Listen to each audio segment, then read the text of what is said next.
Ang tugatog ng buhay. Kabanata 1446. Pakawalan mo ako. Galit na sigaw ni Freya Mayer.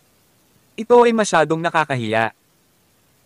Ang lugar kung saan hinawakan ni Alex ay ang kanyang panloob na hita at sa sandaling ang kanyang palda ay nahulog pabalik sa lugar, ang kanyang kamay ay diretso sa kanyang laman. Ang nagninangas na sensasyon mula sa kanyang paghipo ay lubhang hindi komportable. Ang mga Exorcist Dragon, tama ba? Tanong ni Alex. Meron ngang potential sa bloodline mo pero nakakalungkot na malamang nagkaroon ka ng di completely cured na sakit noong bata ka pa. Ang iyong mga daluyan ng dugo ay hindi ganap na nabuo at natigil sa isang bottleneck. Anyway, dahil may sakit ka, hindi mo ako mapapantayan. Sa palagay ko, mas mabuti kung pananatilihin kong ligtas ang stake of exorcism. Pagkasabi nun ay pinakawalan niya si Freya.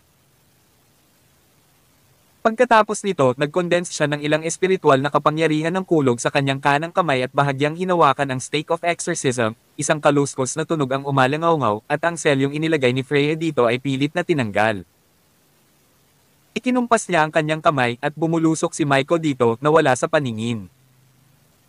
Nang makita ang paraan na ginamit niya, mas nabigla si Freya. Ngunit dahil siya ay napahiya at nakaramdam ng galit, kumuha siya ng isang patpat mula sa alam ng Diyos kung saan at handa nang umatake muli. Gusto mo bang gumaling ang iyong sakit? Mabilis na sumingit si Alex. Kaya ko itong gamutin. Agad na napatigil si Freya sa kanyang kinatatayuan. Sigurado ka ba? Of course, madaling sagot ni Alex. Pagkatapos sabihin mo sa akin ano ang sitwasyon ng aking sakit. Sinusubukan mo ba ako? Ito ay hindi isang bagay na simple. Bata ka pa noong nagkaroon ka ng takot, nahulog ka sa tubig at nalunod. Matagal kang nasa ilalim ng tubig.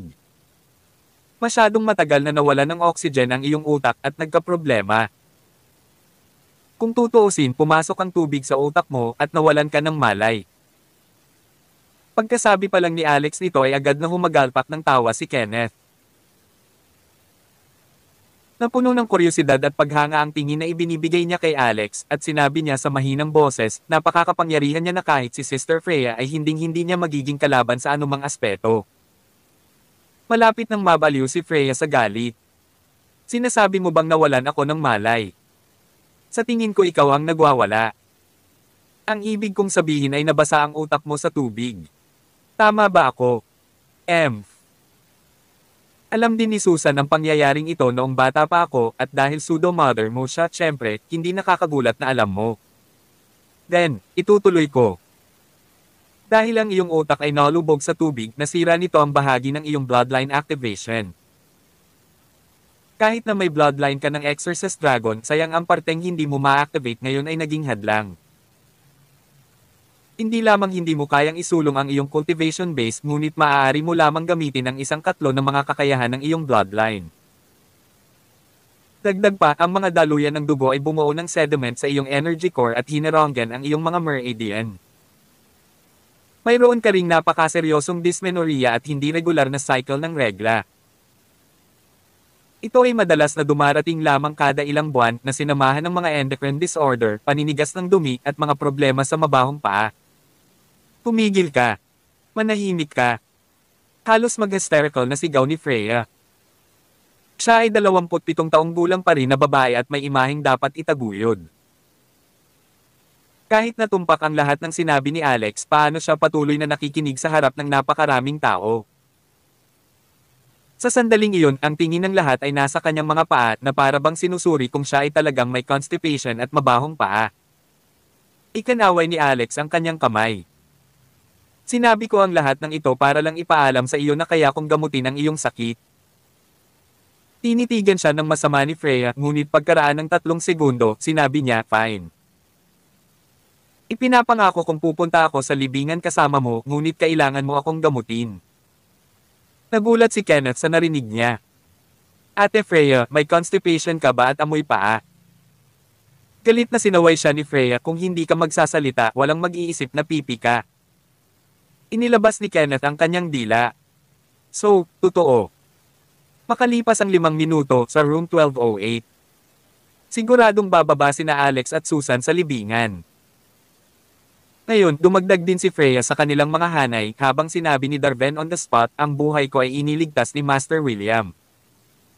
Kailangan kong pumunta sa libingan balang araw. Sa pamamagitan nito, at least maibabalik ko ang buhay na iniligtas niya. Itinulak ni Wendy ang kanyang ama, sinisikap na mabilis din itong pumayag. Malamig na singgal ni Kenneth. Mag-isa kang pumunta dito.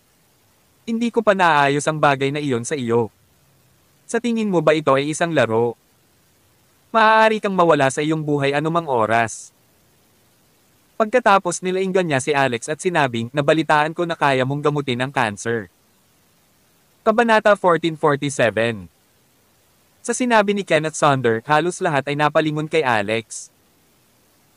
Bumakas sa kanilang mga mukha ang pagtataka, pagdududa, at kawalang paniwala. Sa popular na paniniwala, ang kanser ay isang nakamamatay na sakit, isang kakilakilabot na sakit na maaaring katumbas ng kamatayan. Bagamat maraming paggamot sa kanser ang makabagong gamot, mataas pa rin ang tsansa ng pagbabalik sa dati. Sa gitna at huling mga yugto at lalo na sa mga huling yugto, ito ay katumbas ng hatol na kamatayan. Maaaring gamutin ni Alex ang kanser. Ang mga taong naruroon ay hindi makapaniwala, maging si Susan. Gayunpaman, ngumiti si Alex. Medyo malawak ang impormasyon na mayroon ka, Mr. Sonder. Sumagot si Kenneth, kilala ko ang housekeeper ng pamilya Larsen ng Alaska, si Nicholas Dreyer. Hindi rin makapaniwala si Kenneth noong una. Kahit alam niyang apo si Alex ng presidente ng Divine Constabulary, hindi siya naniniwala na kaya niyang gamutin ang cancer. Maging si William Rockefeller, na may maladyos na pag-iral, ay walang kakayahang gawin ito. Gayunpaman, ngayon inilista ni Alex ang lahat ng mga problema ni Freya sa isang hininga at sinabi pa na maaari itong ganap na gumaling. Inaabangan niya itong makita ng kaunti. Tumanggo si Alex at parang nakita niya ang liwanag sa dulo ng isang madilim na lagusan. Nagulat na bulalas ni Kenneth, so mapapagamot mo talaga ang cancer. Kahit advanced. Hanggat hindi sa punto na ang katawan ay naagnas o kung ano paman, hindi ito dapat maging isang malaking problema. Pagkatapos binanggit ni Kenneth na ang kanyang asawa ay may cancer sa larynx na malapit na sa advanced stage. Bagamat kinailangan ito ng malaking pera upang magamot siya, ang mga epekto ng mga paggamot ay kaunti, at ang mga doktor ay may ilang mga solusyon na natitira upang mag-alok. Young Master Alex, sabi ni Kenneth. Hanggat mapapagaling mo ang kanser ng aking asawa, susundan kita pababa sa libingan ni Caesar. Kahit mamatay ako, sulit ang buhay ko. Kumunat ang noo ni Alex at hindi nagsalita. Ano ito? Tanong ni Kenneth. Ang lahat ba ng usapan na iyon ay mga walang laman na salita? Sa katunayan, wala kang magagawa tungkol sa kanser. Nagsimula na ring kabahan si Wendy. Nang mabalitaan niya na talagang kayang gamutin ni Alex ang cancer, tuwang-tuwa siya, ngunit kung nasayang ang lahat ng ito, magiging sobrang nakakadismaya ang lahat. Ganon din ang iniisip, sumimangot din si Freya. Hindi kaya marunong lang magsalita si Alex at wala talaga siyang kapangyarihan pagdating sa sakit. Gayunpaman, sa sandaling iyon, umiling si Alex. Nabalitaan ko na isa kang milagrong magnanakaw na may palayaw na magic hand at walang bagay na hindi mo maaaring nakawin. Ngunit ngayon, iniisip ko na pagkatapos kong pumasok sa libingan, hindi ka na makakatulong sa akin. Agad namang tumalon si Kenneth. Ito ay hindi isang tanong ng pagtrato sa kanyang asawa. Ito ay isang pagdududa sa kanyang mga kakayahan, karaniwang tinatapakan siya. Bulls asterisk T, paano ako magiging inutil? Alam mo ba kung gaano karaming mga mekanismo ang mayroon sa libingan na iyon? Ilang bitag. Ang ilang mga libingan ay nakakandado pa nga sa likod ng napakasalimuot na mekanismo. Maaari mong buksan ang pinto nang wala ako, ngunit maaari mo bang makuha ang kayamanan sa loob? Kalmadong sagot ni Alex, I'm not interested in any of that treasure. Gusto ko lang makahanap ng mga pahiwatig sa kinaroroonan ng aking ama para malaman kung saang direksyon siya patungo. Sabi ni Susan, Alex, si Mr. Kenneth ay may malalakas na kakayahan. Tunay na maraming mga mekanismo sa libingan ni Caesar, hindi banggitin ang katotohanan na ang ilang mga libingan ay maaaring magmukhang normal ngunit may mga sopistikadong kandado sa mga ito. Kung wala si Mr. Kenneth baka hindi tayo makapasok. Sige, bibilangin ka namin. Sabi ni Alex habang nakatingin kay Kenneth. Ayoko lang na mamatay ka sa kawalan. Hindi ka nag-iisa pagkatapos ng lahat at mayroon kang napakagandang anak na babae. Paano naman ito? Pumunta ka at dalhin mo rito ang iyong asawa at gagamutin ko siya kaagad. Huwag mag-alala. Mabilis siyang gagaling at pagdating ng panahon hindi ka maabala. Sige. So, ikaw naman. Anong kahilingan ni Mr. York? Tanong ni Alex na tuluyang lumingon kay Zane. Kailangan kong sabihin na kahit na ang pananamit na isinuot ng nasa katanghaliang bulang na lalaki ay hindi naaayon sa panahon na kanilang kinagisnan, siya ay matangkad at may mga kaakit-akit na katangian. Siya pala ang gwapong matanda. Nakikita ni Alex na ang taong ito ay may malalim na martial arts cultivation base at kailangan niyang maging isang advanced earth expert man lang. May kakaibang bloodline fluctuation na naman sa katawan niya kaya halatang talented siya na may likas na bloodline. Tawag. I-Pre. I-Click. I-Subscribe kwentong nobela. Kabanata 1448. Tinawakan ni Zane York ang kanyang kamao at sinabi kay Alex, gusto ko ng isang mula kay Young Master Alex. Tao. Natigilan si Alex. WHO. Sino ito? Quincy Zappins. Hindi matandaan ni Alex kung sino iyon sa sandaling iyon at si Susan ang kailangang magpaalala sa kanya na si Quincy ay binansagan na clown at na siya ay kabilang sa mga ligtas na nakabalik mula sa libingan kasama si William. Gayunpaman dahil siya ay muling nagbebenta ng ilang mga kultural na labi, siya ay inaresto ng mga tao mula sa Divine Constabulary. Ngayon, naalala ni Alex kung sino ito. Sinubukan ng clown na kidnapin si Day at kinaladkad siya sa dagat sakay ng isang bangka para lang tanggalin ni Alex ang kanyang cultivation base at itapon siya sa Divine Constabulary para sa interogasyon. Kung titingnan ang mga ekspresyon ni Zane, posibleng hindi niya alam na ang pagkakakulong ni clown ay may kaugnayan kay Alex. Kalmado si Alex habang nagtatanong, ano ang relasyon ni clown sa iyong sarili, Mr. York? Sagot ni Zane, siya ang junior ko. Nag-aral kami sa ilalim ng parehong master. Natutunan ko ang mga paraan ng mga drifter habang natutunan niya ang mga paraan ng mga abstract. So parang ganon. Ngunit hindi madaling ilabas ang mga tao sa kulungan ng Divine Constabulary. Kaya ang lahat ay depende sa kakayahan ni Young Master Alex. Kung hindi mo ito magagawa, kung gayon paano kami maglalakas loob na ibigay ang aming mga buhay sa iyong mga kamay at bumaba kasama mo sa libingan? Pinag-aralan siya ni Alex ng malalim. Ang lalaki ay nagbigay sa kanya ng isang pakiramdam ng malalim na misteryo. Gayunpaman, upang makapasok sa isang mahiwagang mausoleum tulad ng Caesar's Tomb at ang katotohanan na mayroong isang susi doon na maaaring magbukas ng pinto sa isa pang universo, na kung saan ay natural na hindi pangkaraniwan, kakailanganin niya ang mga talento na mayroon ng mga taong ito.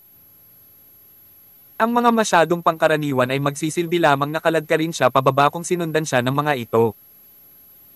Mas makakabuti sila kung hindi nila siya susundan. Sige, pumayag ako. Maaari kang maghintay ng balita mula sa akin, Mr. York. Ngunit maaari na akong maging tapat sa iyo ngayon. Ang cultivation base ng iyong J. Jr. ay inalis na at ang gumawa nito ay ako. Ano?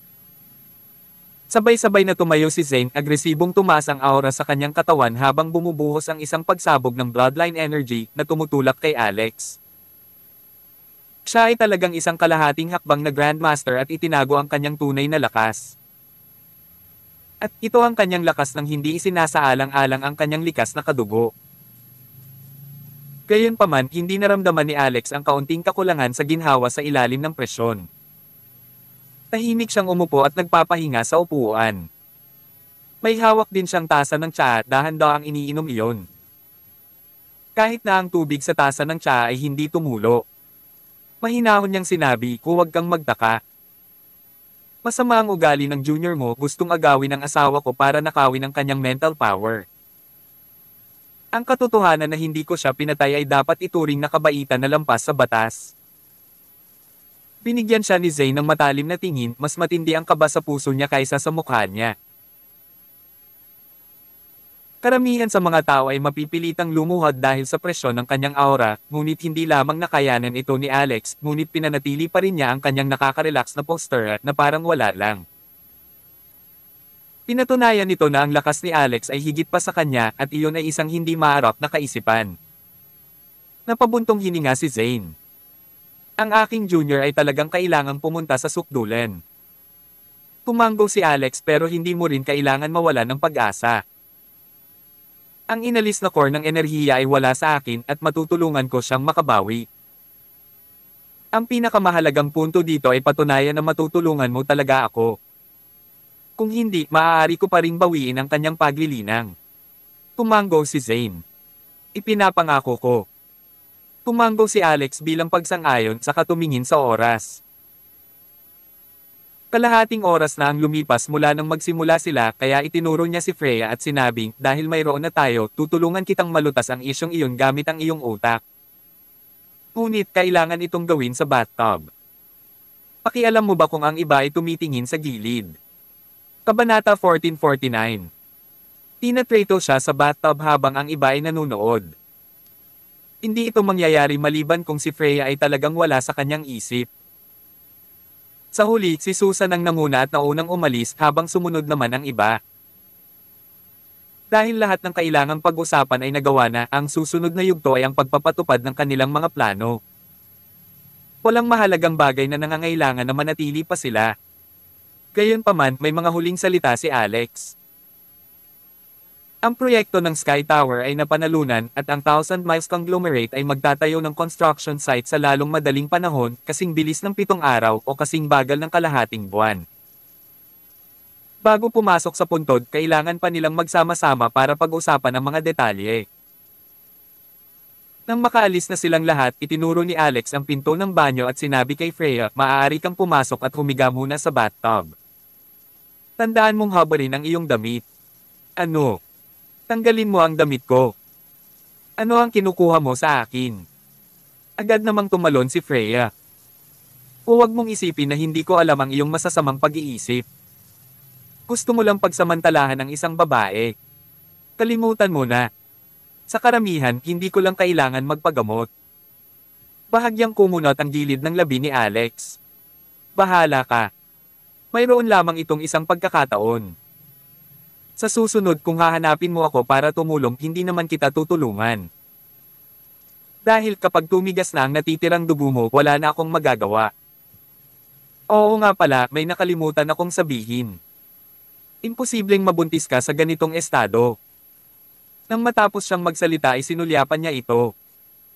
Nang makitang hindi siya nag-react, tumalikod siya para umalis. Maghintay.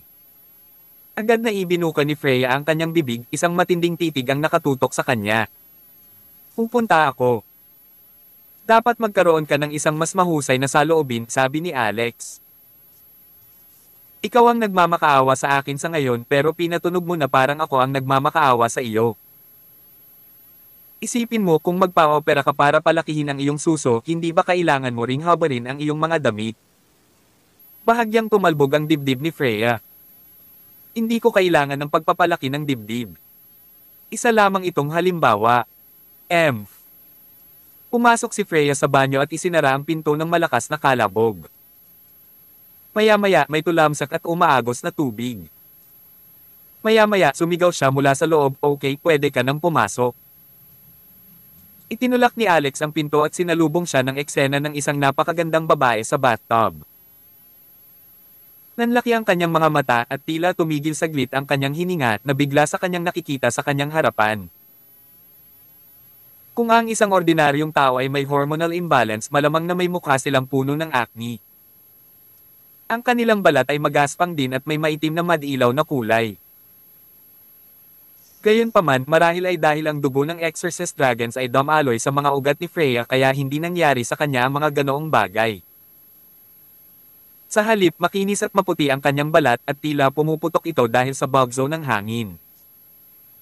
At ang mga mahahabang binti na nabasa sa tubig ay kamangha-mangha. Hoy, sapat na ba ang nakita mo? Maaari mo bang simulan ang paggamot? Hubad na hubad si Freya ngayon sa harap ng lalaking kakakilala pa lang niya. Nakaramdam siya ng hindi kapani-pani walang kahihiyan at parang nanghihina. Ah, di ba ngayon ko lang nilinaw? Sabi ni Alex. Ipinulupot ni Freya ang magkabilang braso sa kanyang mahahalagang bahagi. Ano ang hindi mo nilinaw ngayon? Nung sinabi kong habarin mo ang damit mo, sagot ni Alex. Galit na galit si Freya. Bulag ka ba? May suot ba ako ngayon? Ngunit hindi mo man lang suot ang iyong pantalon, sabi ni Alex. Anong meron dyan? Natigilan si Freya. Makalipas ang 3 segundo, bumungad sa kanya ang realisasyon. Hindi niya naintindihan ang mga salita nito at naisip niyang kailangan niyang alisin ang lahat. ****, ikaw ang hindi malinaw na sinabi. Dapat nilinaw mo na hindi ko kailangang habarin ang pantalon ko. Galit na galit ang babae. Sinimulan niyang sabuyan ng tubig si Alex. Bilisan mo, dalhin mo sa akin ang pantalon ko. Upang hindi mabasa ang kanyang damit, hinubad niya ito at inilagay sa lababo na may tuwalya sa ilalim nito. Ang piraso ng damit sa itaas ay halatang pinaka-personal niya. Nagsalubong ang kilay ni Alex. O kaya kukuha lang ako ng tuwalya para hindi mo na mabasa ang damit mo. Naisip ni Freya na may katuturan ito at pumayag. Sige, bilisan mo.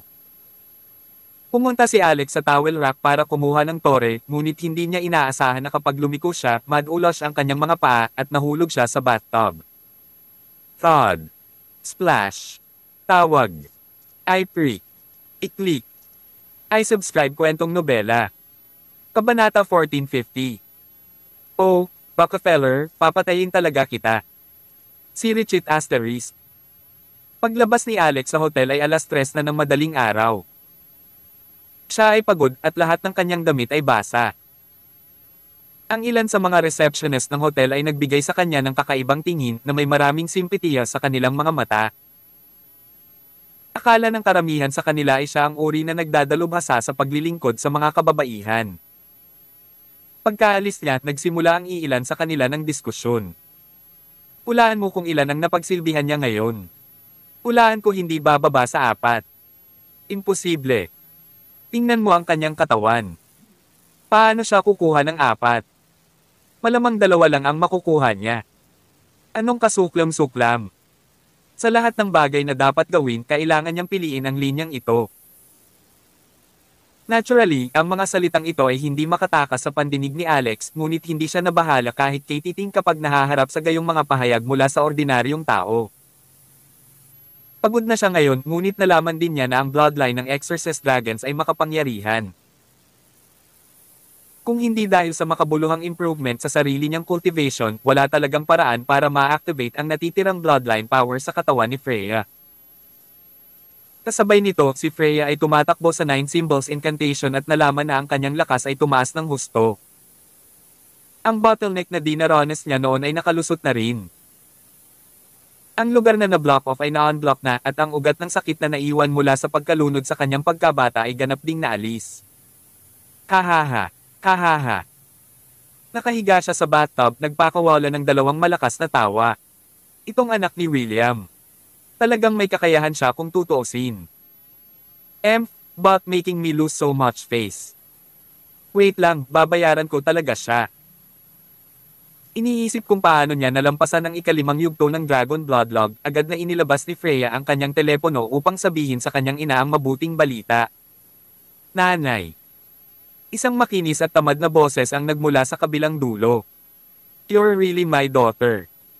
Gen-icing ako sa kalagitnaan ng gabi. Hindi mo ba alam na may insomnia ang nanay mo?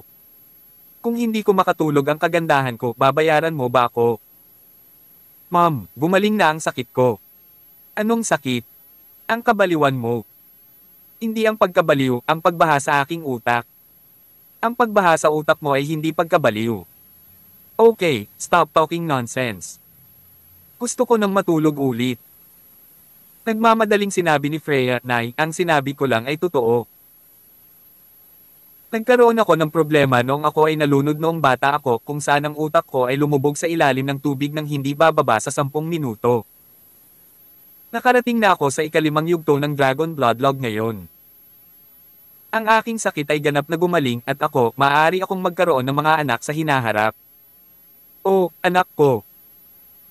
Sinabi ng iyong ama na makakatagpo mo ang iyong nakatalagang tao sa iyong paglalakbay sa oras na ito, isang taong tutulong sa iyo na malutas ang iyong bottleneck. Nasa kanya pa rin ang mabahong manghuhula, kita ko. Kaya, bilisin mo at iuwi mo na ang nakatadhana mong lalaki at hayaan mo akong makilala siya. Nanlamig ang mukha ni Freya. Anong nakatadhanang tao? Isa lang siyang bastos. Ibinaba na niya ang tawag pagkatapos nito. Naalala ni Freya ang proseso ng paggagamot na ibinigay sa kanya ni Alex bago ito at hindi niya maiwasang takpan ang kanyang mukha gamit ang kanyang mga kamay habang namumula ito sa kahihiyan. Pulong niya sa sarili, sa totoo lang. Anak ni William. Akala ko noon si William. Si Richard Asterisk. Kinabukasan sa Long Beach Cancer Hospital. Ito ang pinakamarangya at kagalang-galang na ospital sa Long Beach kasama ang pinakamahusay na pangkat ng medikal. Ang isang ordinaryong tao ay hindi kayang bumili ng ganoong lugar. Kahit na walang paggamot na kailangan, ang isang gabing pamamalagi sa ospital ay nagkakahalaga ng $3,000.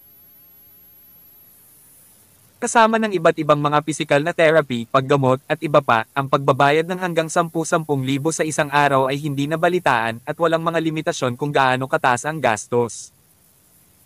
Dito nakatira ang asawa ni Kenneth Sonder. Si Kenneth Sonder, na kilala bilang magnanakaw na hindi lalayo ng walang dala at walang bagay na hindi niya maaaring nakawin, ay hindi nag-aalala tungkol sa mga bayarin sa medikal dahil ang naipon niyang kayamanan ay astronomical. Lahat ng ginamit niya ay dapat ang pinakamahusay at iyon ang dahilan kung bakit halos tinatrato siya ng deal ng ospital bilang kanyang godfather o sa halip ang kanyang financial daddy. Pero ngayon sobrang sakit ng ulo ng Dean. Ito ay dahil ang malawak na pinansyal na daddy niyang ito ay gustong iwanan siya. Gusto talaga ni Kenneth na palabasin ang asawa sa ospital. Ginoo. Sonder, sana ay pag-isipan mo itong mabuti. Ang aming ospital ay may mas mahusay na awtoridad sa mga tuntunin ng mga tumor at kanser sa bansa. Hindi ka makakahanap ng ibang profesional na ospital na kasing ganda ng sa amin. Walang magandang ay dudulot sa paglabas ng asawa mo. Pulse Asterisk T, iniluwa ni Kenneth. Ang iyong mga authoritative experts ay gumagamot sa kanya sa loob ng kalahating taon at pagkatapos kung gumastos ng ilang daang milyon, ang kanyang kanser ay umunlad pa rin sa huling yugto. Ano pa bang kailangan ko sa'yo? Tama na. Nakakita ako ng isang tunay na miracle doctor, isa na magagamot sa ugat ng kanser ng aking asawa. Bilisin mo at ay proseso ang paglabas mula sa ospital o sisirain ko ito. Maniwala ka man o hindi. Kabanata 1451. Ang pinuno ng ospital na ito ay tinawag na Seamus Wilson. Bilang isang oncologist, mayroon siyang tiyak na lalim ng pag-unawa sa lugar na ito. Nang marinig ang sinabi ni Kenneth Sonderhad ay agad itong umiling. Ginoo. Sonder, baka na-scam ka. Walang ganap na lunas sa kalagayan ng iyong asawa. Kahit na pumunta ka sa pinaka-advanced na oncology institute sa mundo, wala pa ring lunas. Sinabi ni Kenneth, iyon ay dahil lamang sa hindi kasapat na kaalaman. Sa pagharap sa katigasan ng ulo ng kanyang kliyente, nakaramdam ng labis na pagkabalisa si Seamus. Batay sa kasalukuyang sitwasyon, ang ospital ay maaaring kumita ng isa pang 5 bilyon mula sa sitwasyon ng kanyang asawa, ngunit kapag sila ay nakalabas na, ang ospital ay walang makukuha. Bumagsak ang negosyo ng ospital.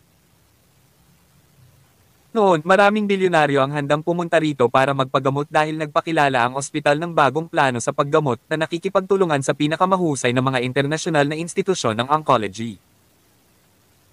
Gayunpaman, kamakailan lamang, ang paggamot na ito ay napatunayang hindi epektibo. Sa pamamagitan nito, tiyak na walang sino man ang handang gumastos dito. Kahit na ang serbisyo ay mahusay, hindi ito katumbas ng halaga. Sabi ni Seamus, Mr. Wilson, maipapangako ko sa iyo na ang miracle doctor na binanggit mo ay tiyak na isang kwek-kwek at isang immoral na scammer na walang hangganan. Ang kanyang mga aksyon sa pasyente ay ganap na irresponsible. Mawawalan ng tamang paggamot ang pasyente at malalagay sa panganib ang kanyang buhay dahil sa kanya. Nang marinig ito, malamig na napabuntong hininga si Wendy Sonder, ikaw ang sinungaling dito, sa pagsasabing ang molecular immunity treatment na ito ay magpapatatag sa kalagayan ng aking ina. Paano naman ngayon? Gumastos kami ng napakaraming pera at walang nakuha, ang hindi paghingi ng refund ay ang aming huling maawang gawa. Agad na sinabi ni Seamus, ang katawan ng bawat tao ay iba-iba ang reaksyon sa paggamot, ngunit pinabagal na nito ang pagkalat ng sakit. Paano ito? Susundan ko kayo para makilala ang doktor na ito. Kung may problema, maaari tayong bumalik kaagad sa ospital at hindi tayo mawawala ng paggamot. Hahayaan ko rin ang aking medical team na sundan kami kung sakaling magkaroon ng anumang emerhensya. Mabuti rin iyon.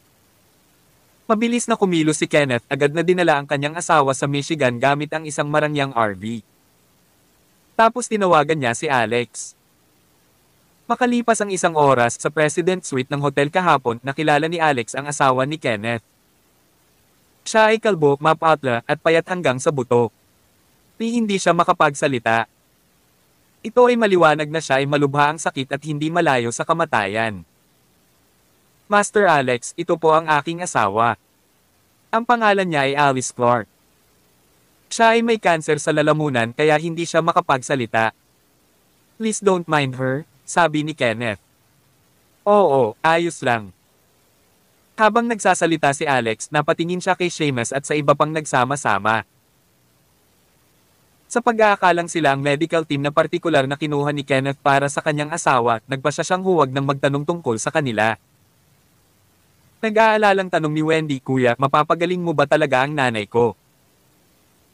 Tiningnan ni Alex si Alice gamit ang kanyang third eye pagkatapos ay naramdaman ang kanyang pulso. Umiti siya at tumango, rest assured, your mom's situation isn't too bad. Magiging maayos na siya bukas. Baka makita mo pang tumubo ang buhok niya. Ang galing.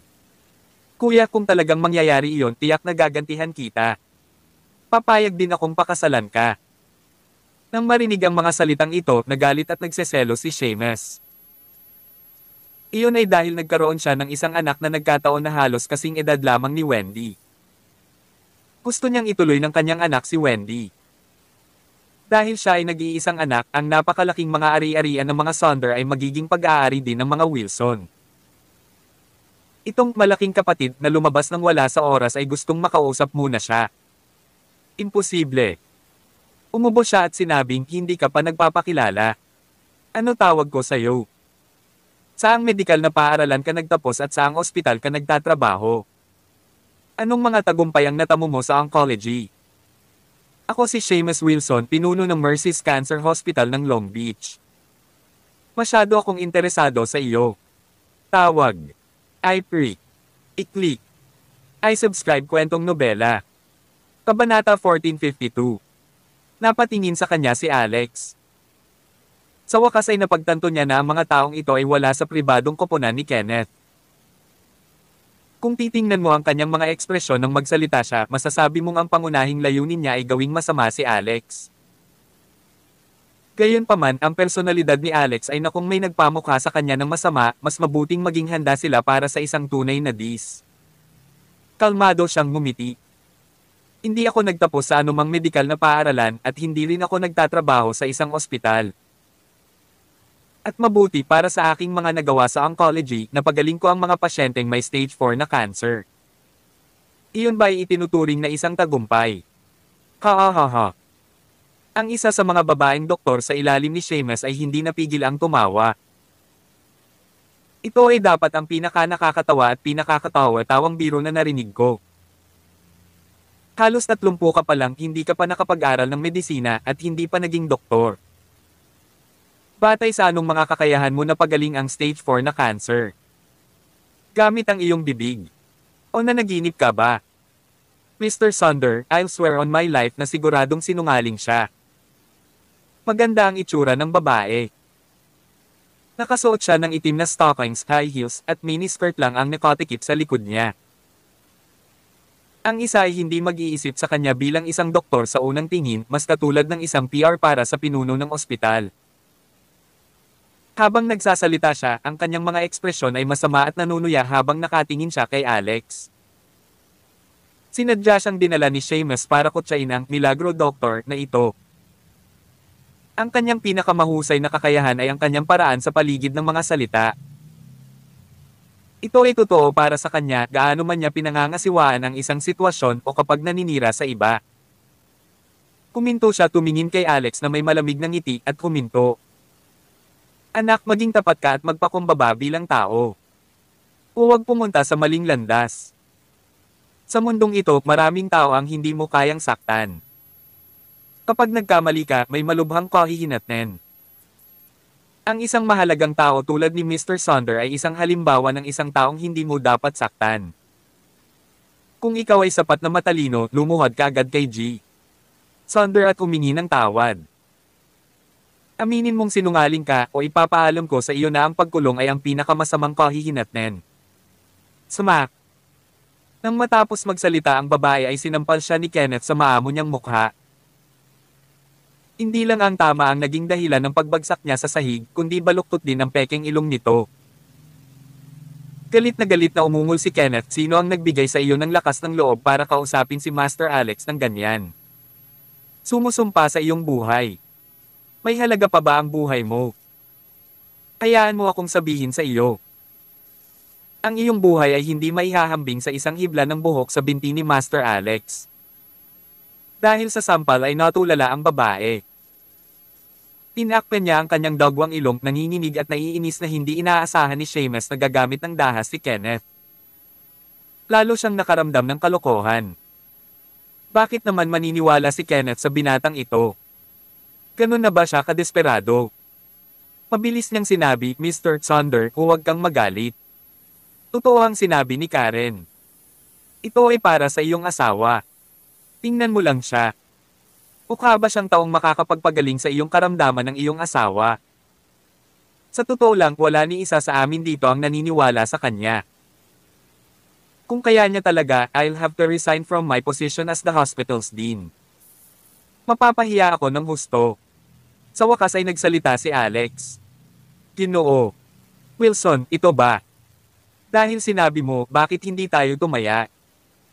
Kung mapapagaling ko si Mrs. Sonder, ibibigay mo sa akin ang ospital ng Mercy. Deal. Huwag kang katawa-tawa. Kung hindi ka maglakas loob na gumawa ng ganoong taya pagkatapos ay mawala ka.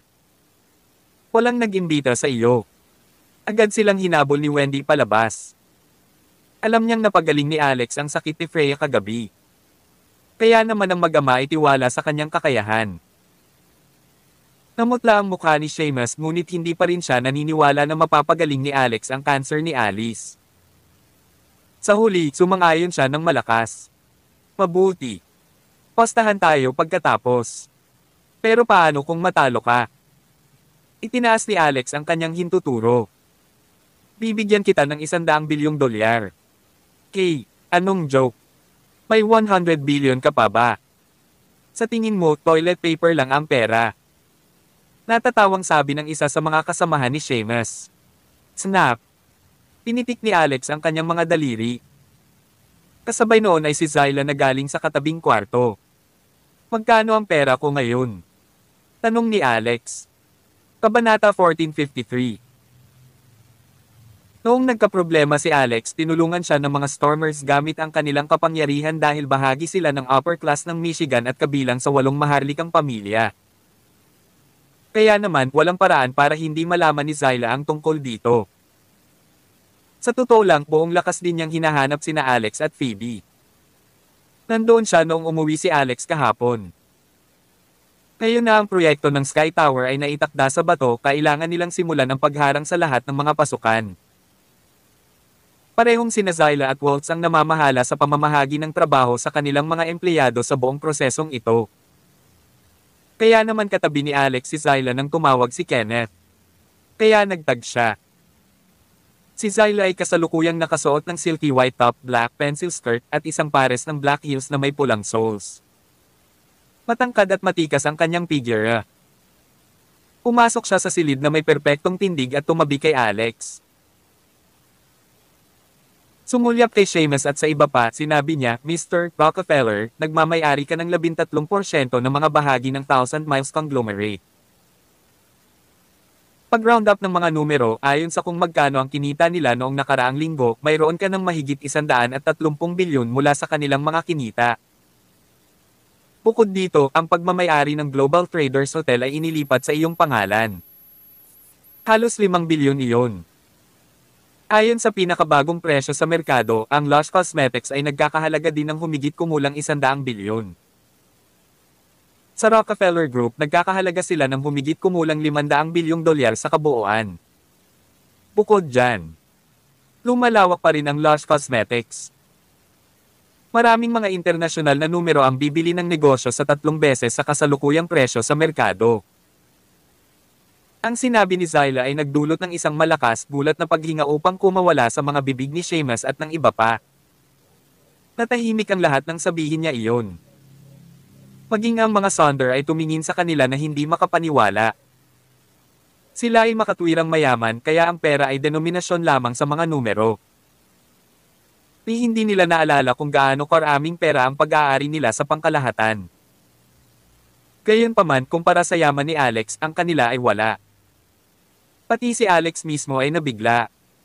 Ganyan na ba talaga ako kay Omen ngayon? Dapat malaman ng isang tao na ang Lush Cosmetics ay nilikha lamang ng 4 na buwan. Nagsimula sila sa simula, ngunit nagawa nilang kumita ng 150 bilyon sa loob ng kalahating taon. Isa lang itong hindi kapani-paniwalang gawa. Umiti si Zyla. Minimaliit mo ba kung gaano kasikat ang Lush Cosmetics ngayon? Dahil si Dyer bilang kanilang tagapagsalita at si Stephen bilang isang tunay na halimbawa ng mga epekto nito, ang Lush Cosmetics ay itinuturing na ngayon na isang pangangailangan sa mga mayayaman. Bukod dito, ang pinsan ng iyong dating asawa, si Sharpay, ay matagumpay na naisagawa ang kanyang panukala na palawakin ang negosyo online. Maraming influencer sa YouTube, Instagram, at Twitter ang nagpo-promote ng aming mga produkto na parang baliw. Ang mga mayayamang babae na nasave mo pabalik sa Michigan ay kusang loob na nag-promote din sa kanila. Noong nakaraang buwan, lahat ng iba pang cosmetic lines ay nakaranas ng 30% pagbaba sa kanilang mga benta sa loob ng bansa. Ang kanilang mga customer ay nagsimula ng gumamit ng Lush Cosmetics sa halip. Huwag kalimutan na hindi rin namin pinalawak ang aming negosyo sa buong mundo. Kaya maaari mong isipin kung ano ang mangyayari kung gagawin natin. Tiyak na aabot sa bagong taas ang iyong kayamanan. Kumpiyansa at seryosong sinabi ni Zyla ang mga katagang iyon kaya natulala si Seamus at ang iba pa. Ito talaga ang ibig nating sabihin sa kayamanan. Bakit kailangang i-scam ng isang mayaman si Kenneth Sonder? Maliban na lang kung siya ay nabaliw o maaaring siya ay ang dayo mo. Lahat ng ito ay peke. Akala mo ba maniniwala kami sa'yo? Nagbibiro ka, tama. Pumayo ang babaeng na sample ni Kenneth at tinuro si Alex. Malamang kinuha mo ang babaeng ito para ipagmalaki ka para magtulungan kayong dalawa sa scam na ito. Siya talaga ang locker. Sayang lang isa lang siyang hamak na scammer. Mga profesional kayo, ha? Smack. Maya-maya lang sabay hampas sa kabilang pisngi ng babae na parang si Dehebo, si Kenneth na naman ang sumampal sa kanya. Tawag. I-freak. I-click. I-subscribe kwentong nobela. Kabanata 1454. Mas malakas pa ang sampal niya kaysa sa huli, nalaglag ang dalawa nitong ngipin. Nakakatawa ka talaga, babae. Kung wala kang alam, tumahimik ka na lang. Alam mo ba kung sino siya? Siya ang bunsong anak na babae ng pinuno ng pamilya Stormer sa Michigan. Siya ay isang aktwal na prinsesa sa bansang ito, ngunit tinatawag mo siyang isang scammer. May death wish ka talaga, no? Ano? Ang prinsesa ng pamilya Stormer ng Michigan. Ikaw si Miss Zyla Stormer. Ang Long Beach ay hindi malayo sa Michigan. Kaya naman malinaw na alam ni Seamus ang tungkol sa pamilya Stormer ng Michigan. Alam niya rin kung sino si Zyla. Hindi man lang siya makakuha ng pagkakataong makasundo sa isang maalamat at matikas na babae, lalo pat makilala siya. Tama iyan. At may susumpa ko sa buhay ko na lahat ng sinabi ko ay totoo at walang iba kundi ang katotohanan. Nagpatuloy si Zyla. Kung nais ni G. Rockefeller na maglagay ng taya na 100 bilyon, wala itong magiging problema. So, deal is a deal, right? Nagsimulang mag-isip si Seamus. Ngayon na si Zyla ay umakyat na, ang mga posibilidad ay nagsisimula na laban sa kanya. Gayunpaman, ang 100 bilyong inaalok ni Alex ay sapat na upang mahuli ang interes ng sakam. Higit sa lahat bilang isang oncologist mismo, alam niya na walang sino man sa mundo ang makakapagpagaling sa stage 4 na cancer ni Alice. Ito ang dahilan kung bakit nagkaroon pa rin siya ng pag-asa sa kanyang kaalaman. Matamang tumango si Seamus at sinabing, sige, dapat ba tayong pumirma ng kontrata? Nag-aalala siyang baka babalikan ni Alex ang sinabi niya. 100 bilyon. Kahit may Mercy Hospital pa ako, it was worth 3 billion at most. Deal. Matapos ilagay ang kanilang mga taya, ngumiti si Alex ng nakakaloko habang sinulyapan si Seamus. Pagkatapos ay kumuha siya ng tableta sa kanyang bulsa at ipinakain kay Alice. Habang pinagmamasdan siya ni Kenneth na may pagkalito na nakaplaster sa buong mukha, ipinaliwanag ni Alex, ito ay isang pampabata na tableta na karaniwang ginagamit sa mga manlalaban o magsasaka. Makakatulong ito sa isa na manatiling buhay para sa isa pang 10 taon, kaya sapat na ito upang pagalingin ang cancer ng iyong asawa. At saka, nakakapagpagaling ito sa ginawa ng chemotherapy sa kanyang katawan. Ang isa sa mga profesional na dinala ni Seamus ay hindi maiwasang mapag-alitan si Alex. Nakakainis lang. Paano maaaring umiral ang gayong gamot? Kung ito ay totoo, kung gayon hindi ito gamot mula sa mortal na kaharian na ito. Ito ay dapat na mula sa mga Diyos. Tama iyan. Hindi namin alam kung ano ang gamot na ito at hindi rin namin alam ang mga side effect nito. Paano mo hahayaan na kunin ito ng pasyente? Ano ang gagawin natin kung may mangyari sa kanya? Mr. Sunder, kailangan mong mag-ingat sa kakaibang gamot. Kung lumala ang kanyang kondisyon, tiyak nakakalat ang cancer cell sa buong katawan niya. It'll be impossible to save her then, nagsalita rin ang isa pang profesional. Gayunpaman, nagsimulang umubo si Alice, nagdura ng maliit na pool ng dugo sa lupa. Nang makita ito, nagsimulang tumawa ng malakas si Karen. Ha. Nakikita mo yun. Ito ang mangyayari kung naniniwala ka sa mga scammer na ito. Rejuvenation pill. Naiisip mo ba talaga na ito ay ilang miracle pill? At saka, magdagdag ng isa pang 10 taon sa iyong buhay. Masasabi kong sinisipsip nito ang buhay niya. Malaki. Tingnan mo ang ginawa mo. Siguradong mamamatay na siya ngayon.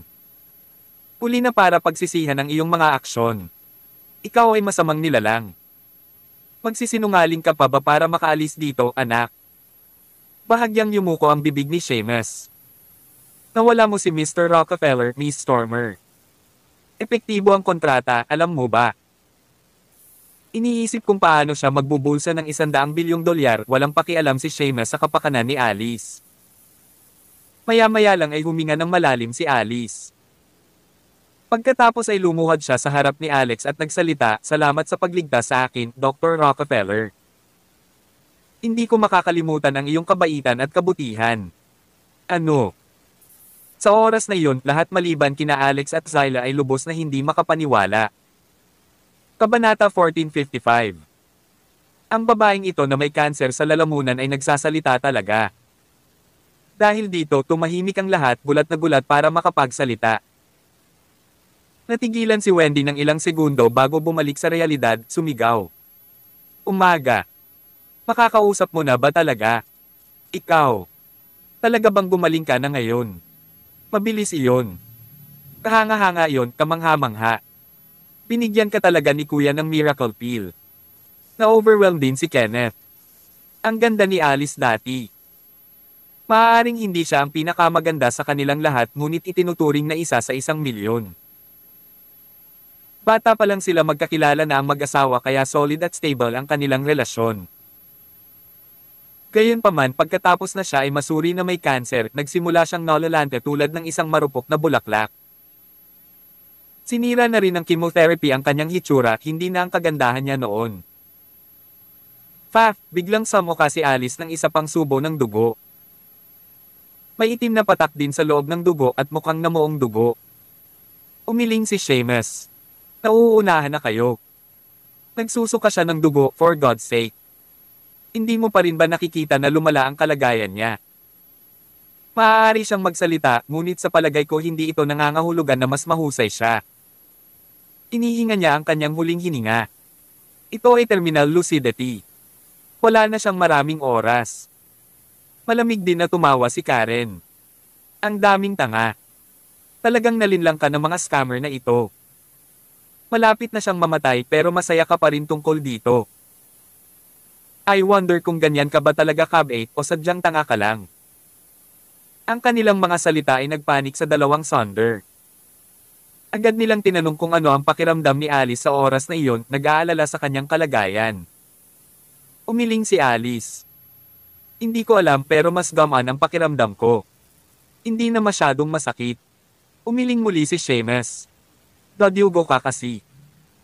Sa sobrang moisture sa iyong lalamunan, natural lang na hindi ito masakit. Ngunit tiyak na lumala ang iyong kalagayan. Ang masasabi ko lang, I'm really sorry for your loss. Kung nakinig ka lang sa amin at nagpatuloy sa pagtanggap ng paggamot sa ospital, mabubuhay ka pa sana ng 4 o higit pang taon. Kahit ang Diyos ay hindi ka kayang iligtas ngayon. Nagdilim ang ekspresyon ng mga Sonder. Nilainggan agad ni Wendy si Alex. Kuya, anong gagawin natin? Magiging maayos kaya ang nanay ko? Hindi ba't sinabi mo na gagamutan mo siya ng walang anumang problema? Pinutol siya ni Zyla. Huwag kang mag-alala, kung sinabi niya na walang magiging problema, hindi magkakaroon. Pero, napangiti si Alex. Kumalma ka. Magiging maayos ito. At saka, hindi pa siya nagsusuka ng sapat na dugo. Hayaan mo akong tumulong. Pagkatapos nito, ginawakan niya si Alice sa leeg at bahagyang pinisil, inulit ang proseso ng 3 beses ng sunod-sunod. Blurg. Nagsuka si Alice ng isang malaking pool ng lumang dugo na parang lumabas sa kanyang tiyan sa halip na sa kanyang lalamunan. This gave everyone quite a shock. Si Alice mismo ay namumutla sa mukha, natulala rin. Gayunpaman, ang tanging ginawa ni Alex ay nagkibit-balikat. Sige, sa tingin ko ay tungkol doon. Nagsimulang magbago muli ang kalagayan ni Alice at ang kanyang mukha ay hindi naging kasing putla nito. Bukod dito, mahimalang tumubo mula sa kanyang kalbo na ulo ang malinamnam na itim na buhok. Ano? Paano siya magpapatubo ng buhok sa ganoong kaikling panahon? Hindi ito kapani-paniwala. Ano ang nangyayari? Walang paraan. Paano mangyayari ang ganitong bagay? Sa sandaling nakita nila ang mga pagbabago sa katawan ni Alice, lahat sila ay natigilan. Para bang nakita nila ang kanyang paglalakbay pabalik sa nakaraan. Mukha siyang nakapaglakbay ng 5 taon pabalik sa loob ng 5 minuto, kung saan ang kanyang buhok ay tumubo rin hanggang sa kanyang baywang. Napakahaba ng buhok niya na nasa baywang niya ngayon. Pagbalik sa mukha niya, hindi na siya mukhang cancer patient. Bumalik na ang kanyang malarosas na pisngi at masiglang mga mata, hindi na nababalot ng kulubot. Nanay. Darling. Agad na lumapit sa kanya ang mag-ama at niyakap ng mahigpit ang babae. Tawag. I pray. I-click. I subscribe kwentong nobela. Kabanata 1456. Umiti si Zyla at lumingon kay Seamus. So paano yan, Mr. Wilson? Naniniwala ka sa amin, tama? Ngayong pinirmahan na ang kontrata, huwag subukang gumawa ng anumang mga trick sa amin. Magdadala ako ng isang tao para kunin ang Mercy Hospital sa 1 linggo. Si Seamus ay tila nawala ang kanyang buong pamilya, isang labis na kalungkutan na hitsura na ngayon ay pinalamutian ang kanyang mukha. Gayunpaman, hindi niya nais na aminin ang pagkatalo nito sa lalong madaling panahon. Hindi rin kami sigurado kung ang mga selula ng kanser sa kanyang katawan ay bumaba sa normal na rate. Hindi mo yun makikita sa mata kaya kailangan muna niyang magpa-check up. Mukhang hindi ka kontento sa kinalabasan ha. Sige at suriin mo. Mayroong maraming mga ospital sa Michigan na maaaring suriin ang density ng mga selula ng kanser sa katawan ng isang tao. Kaya naman, lumabas ang mga resulta sa loob ng 2 oras. Mukhang normal lang ang lahat. Ito ay nagpapahiwatig na ang kanser ni Alice ay ganap na gumaling. Thud. Nahulog si Seamus sa kanyang puwitan. Hindi lang siya makapaniwala. Hindi pwede yun. Paano ito posible? Paano nagkaroon ng gayong himala na tableta? Walang sino mang tao ang nakahanap ng espesyal na lunas para sa kanser sa panahon ngayon. Sagot ni Zyla. Walang imposible. Kung iniisip mo na may mga bagay kulang ka lang sa kaalaman. Matapos huminto ng ilang sandali, nagpatuloy siya. May 1 linggo ka. Kung hindi ka makikipagtulungan sa amin, hahayaan kitang matikman ang nakatagong kapangyarihan ng pamilya Stormer. Sigurado akong hindi mo gustong makita iyon, di ba? Nawala ang kulay sa mukha ni Seamus.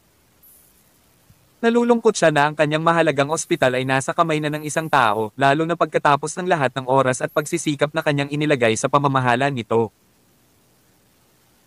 Gayunpaman, alam niya na hindi siya magkakaroon ng pagkakataon laban sa Stormers ng Michigan, kaya ang tanging magagawa niya ay tanggapin ang kanilang mga tuntunin. Habang nagpaplanong umalis si Alex at ang iba pa, tinawag sila ni Seamus. Teka, yung tableta. Ang rejuvenation pill, ang ibig kong sabihin. Pwede mo ba akong bigyan ng isa? Umiling si Alex. Ang isang rejuvenation pill ay maaaring makatulong na pahabain ang buhay ng isang tao sa loob ng 10 taon. Maaari pa nga nitong gawing mas bata ng 10 taon ang katawan ng isang tao at nakapagpapagaling ito ng daan-daang sakit. Sa palagay mo ba ay ibibigay ko lang ito sa iyo na parang ilang dollar store na candy? Natigilan si Seamus. Tama. Bakit niya ibibigay ng ganoon kadali ang isang himalang tableta? Kung ito ay ilalagay para sa auction sa internasyonal na merkado, ito ay tiyak na magiging sanhi ng kabuluhan para sa kakayahang pagalingin ang stage 4 na cancer ng mag-isa. Ang mayayaman sa mundong ito ay tiyak na susubukan na makuha ang kanilang mga kamay dito. Kapag nangyari iyon, ito ay isusubasta sa hindi maisip na mataas na presyo. Kung gayon, maaari ko bang itanong kung ano ang gagawin mo sa ospital kapag nadala mo na ito? Nang matanggap ang tanong ni Seamus, nag-iisip si Alex at sinabing, ibibigay ko ito sa iba, isang taong talagang gagamitin ito ng husto. Ang ospital ay papalitan ng pangalan bilang Ganoderma na pinamamahalaan ng nag-iisang immortal na doktor upang lahat ng tao sa Amerika ay makatanggap ng tamang paggamot. Noong una, hindi niya talaga ito pinag-isipan. Ang gusto lang gawin ni Alex ay crush si Seamus. Ngayong naisip niya ito ay isang napakaangkop na regalo para kay Cheryl. Bilang isang doktor mismo at isang ina po ng immortal doctor, sayang ang pananatili niya sa kasalukuyang Ganoderma. Bukod dito, sa tulong ng parehong Gilherm Extraordinaire at ng milagrong doktor ng California, dapat niyang pamahalaan ang isang mas advanced na ospital na babagay sa kanyang kasalukuyang katayuan. Immortal Doctor. Nagulat si Seamus sa kanyang kaibuturan. Ito ba talaga ang tunay na Immortal Doctor? Ang Panginoon ng lahat ng mga medikal na angkan. Maaaring ang immortal na doktor ay isinilang muli. Sinaman siya ng tingin ni Alex. Mukhang marami kang alam ha? Sagot ni Seamus.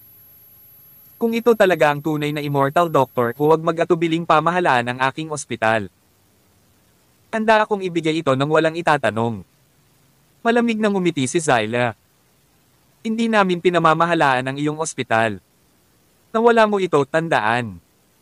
Ito ang ospital ni Alex ngayon.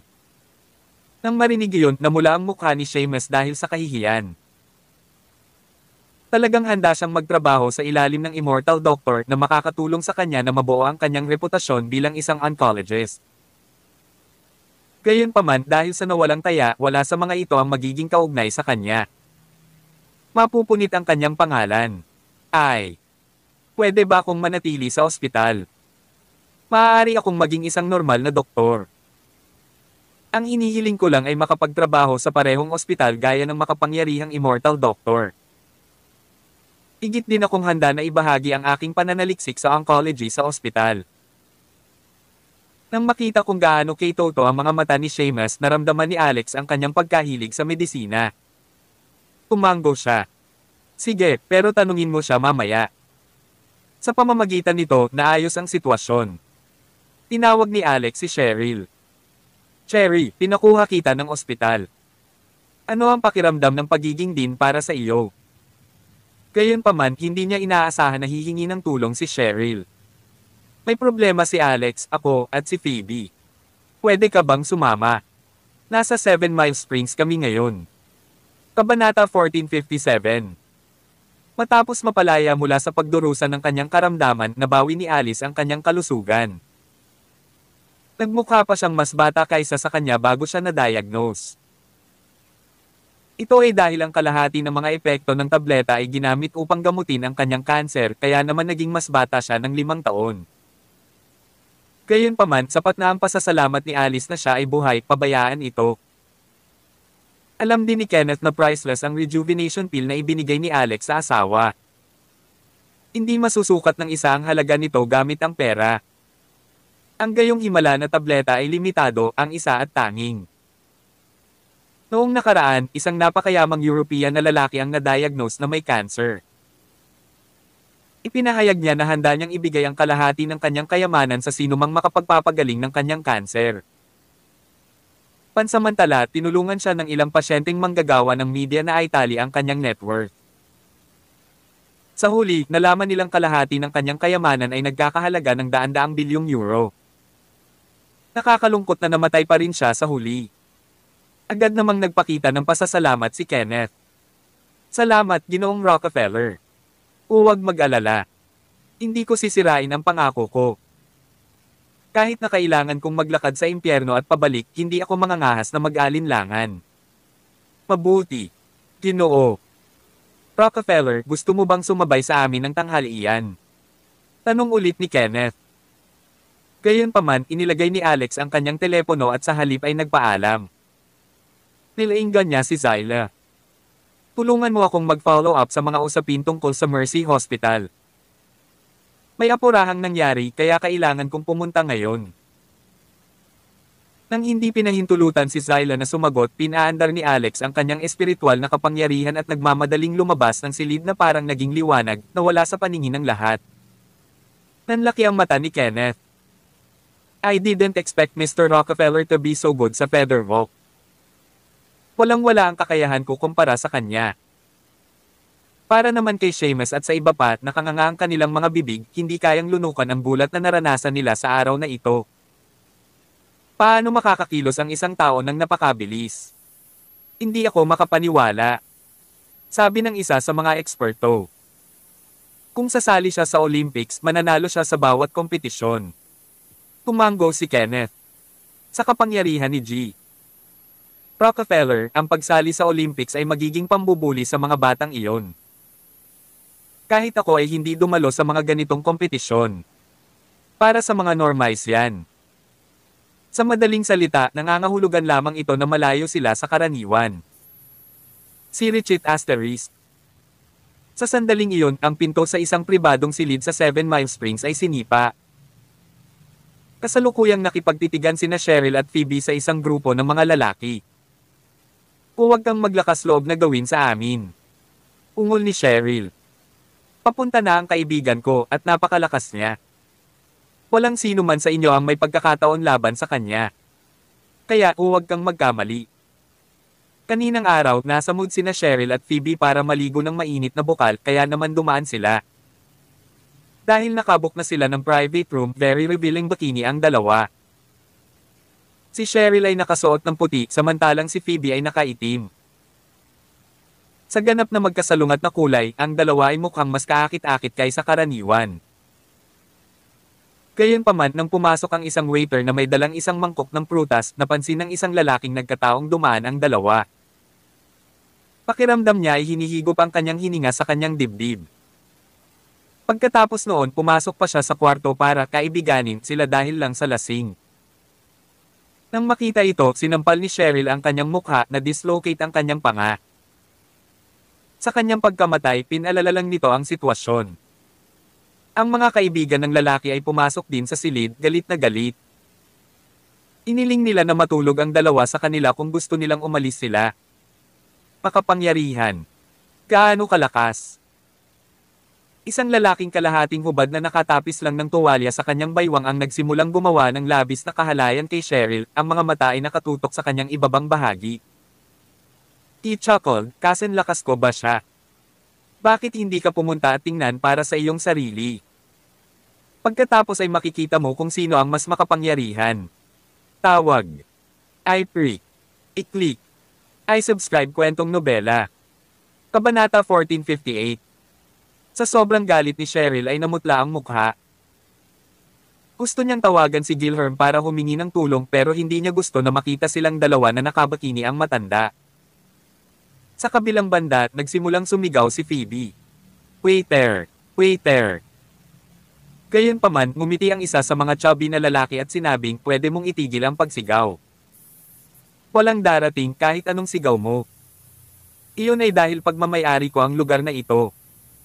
Sinaktan mo ang aking mahal na customer kaya narito lamang kami upang makipag-ayos." Walang kwenta ang pagtawag ng mga waiter. Ikaw ang boss. At hinahayaan mo ang mga taong ito na gawin ang anumang gusto nila. Sinusubukan mo bang isara ang negosyong ito? At, nakakainis. Pero wala akong ginagawang ganyan. Hindi ba tayo nag-uusap dito, ha? Nasaktan mo ang isang tao sa kanilang grupo kaya iminumungkahi nilang magbayad ka. Sa tingin ko ito ay makatarungan, hindi ba? Isa pang usapin kung sumasang-ayon ka sa mga tuntuning iyon o hindi, bagaman. You can negotiate further, like how long you'd have to sleep with them per session, the chubby boss said with a sly chuckle. Galit na galit si Cheryl na wala siyang masabi. Paano nagkakaroon ng walang hiyang amo? Malamig na sinabi ni Phoebe, "Fine, so be it, then. Pananagutan mo ang sinabi mo. Sisiguraduhin kong isasara ko ang negosyo mo bukas." Sa kabila nito, walang pakialam na sumagot ang chubby na lalaki, "Sige, maghihintay ako." Pagkatapos ay humarap siya sa lalaking walang pang-itaas at sinabing, "Mr. Zenos, masyadong mainit ang ulo ng dalawang babaeng ito kaya wala akong magagawa bilang middleman. Kailangan ninyong makipag-ayos ng mag-isa ngayon. Huwag mag-alala. Sisiguraduhin ko ang ganap na privacy. Walang makakapigil sa negosasyon." After that, umatras siya palabas ng kwarto. Maliwanag na ipinahihiwatig ng chubby na amo na isasara ang pribadong silid, kaya magagawa ng mga lalaking ito ang lahat ng gusto nila doon nang hindi nahuhuli. Umalaklak ang lalaking walang pang-itaas. "Sige. Lalalim tayo sa negosasyong ito, kung hindi, hindi natin malalaman kung gaano kalalim ang ating mararating. Kaya, sino sa inyo ang gustong mauna?" Tinitigan niya si Cheryl. "Sa tingin ko magsisimula ako sa iyo. Sa tingin ko dapat ay medyo deep eh." Pagkatapos inutusan niya ang kanyang mga bodyguard na i-pin down si Cheryl. Dahil ang kanyang bodyguard ay isang malakas na mandirigma, alam ni Cheryl na hindi niya ito kayang labanan sa kanyang kasalukuyang lakas at kakayahan. "Tumigil ka!" sigaw ni Phoebe. "Binabalaan kita. Kung maglakas loob kang maglagay ng kahit isang daliri sa kanya, magsisisi ka. Kilala mo pa ba kung sino ang boyfriend niya? Isa siyang Divine Constabulary Elder. Wala ni isa sa inyo rito ang makakatalo sa kanya kahit na sabay-sabay kayong pumunta sa kanya.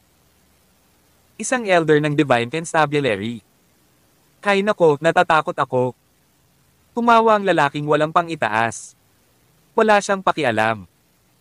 "Mas maganda kung hindi siya dumating ngayon, yung girlfriend niya kinukuha ko ngayon. Kung dumating man siya, ang magagawa niya ay panoorin akong makipaglaro sa kanyang girlfriend. Masyadong malupit iyon ngayon, hindi ba? Pero ako lang. Hindi ko talaga mapigilan." Sabi ng isa pang lalaki, "Paano kung elder siya? Alam mo ba kung sino siya? Siya ang apo ni Lord Commander. Kilala mo pa ba kung sino si Lord Commander ng Department 6? Sige, kayong mga magsasaka ay walang pakialam sa mundo, kaya normal lang kung hindi ninyo alam kung sino ang tinutukoy ko. Kaya ipaalam sa akin sa iyo na ang mga gobernador sa Michigan ay kailangang mag-grovel sa harap niya.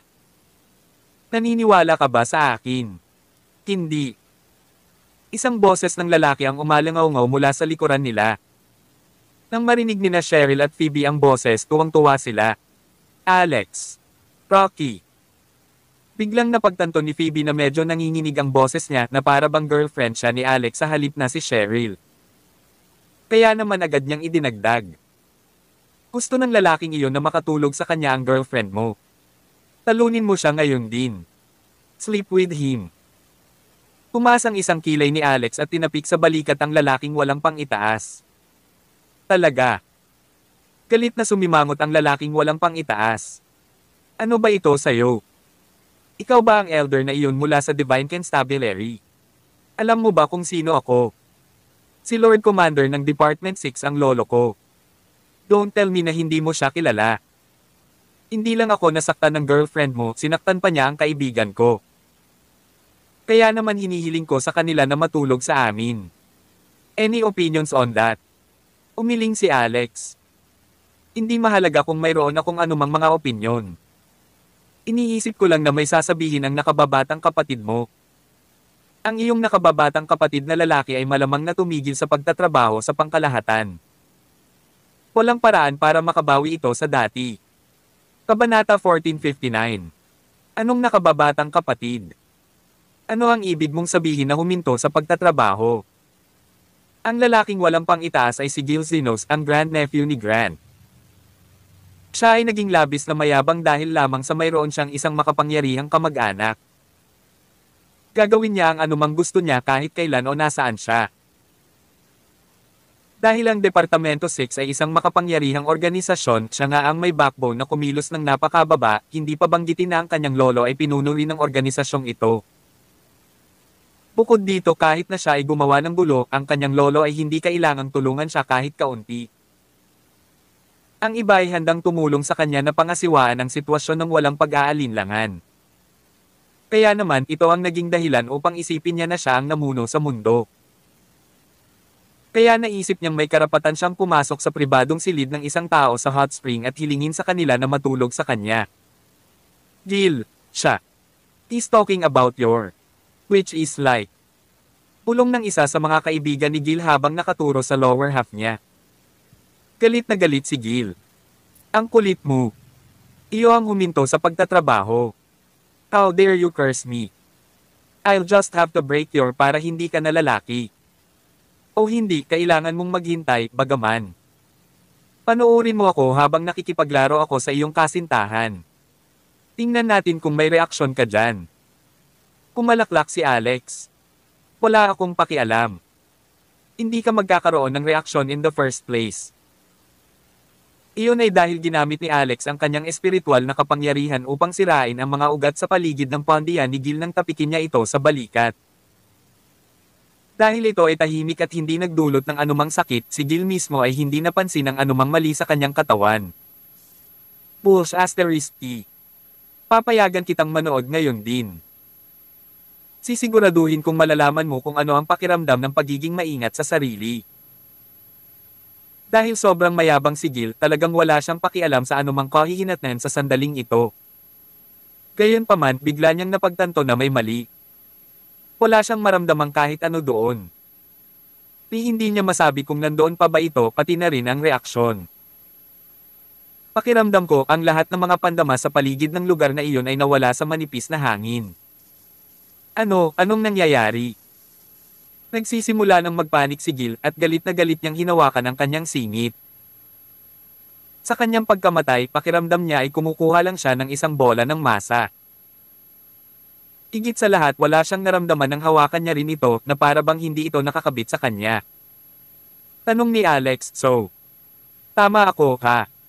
Tumigil ba ito sa paggana?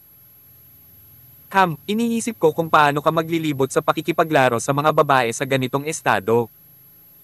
Baka naiinis sa'yo ang mga babae, ha? Nagpapanik pa rin si Gil. Patuloy siyang nakatitig sa likod ni Cheryl, pinagpapantasyahan ng bawat mapang-akit na senaryo na magagawa niya, umaasa na maisulong ang daloy ng dugo sa lugar na iyon. Gayunpaman siya ay naiwang ganap na bigo. Wala siyang naramdaman kahit ano doon. Zenos, okay ka lang. Anong problema mo? Tanong ng isa niyang kampon. Ako, wala akong nararamdaman. Hindi ko maramdaman kung nakakabit ba ito sa akin o hindi. Ano ang gagawin ko? Paano ito nangyari sa akin? Hindi naman ako ganito dati. Nanlamig ang mga kampa ni Gil. Nagtanong ang isa sa kanila, Zenos, sigurado ka bang gumagana ito ng maayos noon? Ano ang ibig sabihin nito? Sagot ni Alex para sa underling, tinatanong niya kung naranasan mo na ba itong problema mula noong bata ka pa. Ipinanganak ka bang impotent? Galit na galit si Gil. Siyempre hindi.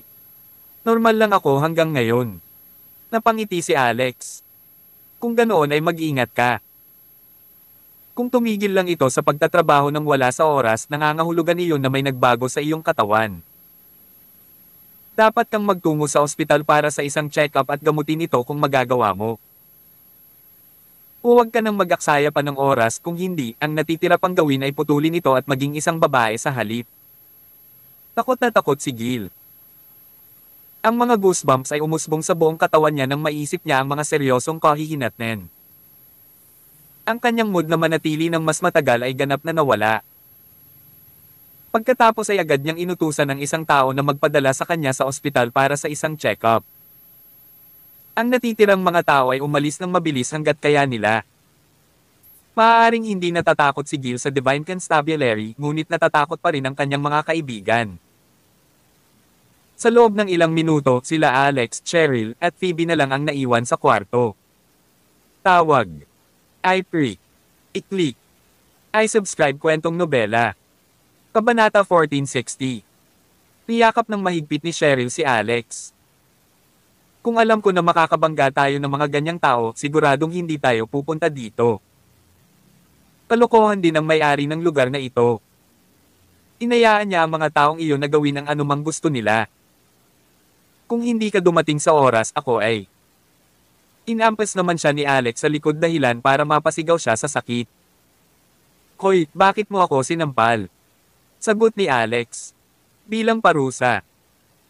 Literal na nasa iyo ang Immortal Doctor, ngunit hindi mo siya ginagamit kapag kinakailangan.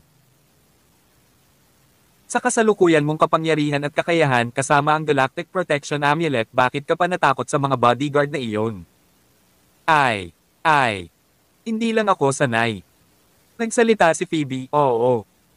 Babae si Cherry, alam mo ba? Natural lang sa kanya ang maging balisa. Paano mo siya masampal? At hindi ka man lang nag-atubili. Babayaran kita para dito. Sasampalin kita. Oo. Phoebe, sampilan mo siya para sa akin, Cheryl echoed. Umiti si Phoebe at inilagay ang kamay sa mukha ni Alex. Sasampalin ko talaga siya, okay. Ma'am. Siya ang unang sumampal sa akin. Hindi man lang lumingon si Cheryl habang patuloy ang pagyakap kay Alex ng mahigpit. Natigilan si Alex nang makitang sumandal si Phoebe at hinalikan ito sa labi. Ang halik ay tumagal din ng hindi bababa sa 10 segundo. Bagamat malabo ang isip ni Alex, kakaiba pa rin ang pakiramdam niya. Tanong ni Cheryl, sinampal mo ba siya? Napangiti si Phoebe. Ma'am. Matigas ang balat ng boyfriend mo kaya nag-aalala akong hindi uobra ang isang sampal. Kung meron man, baka sumakit ang kamay ko.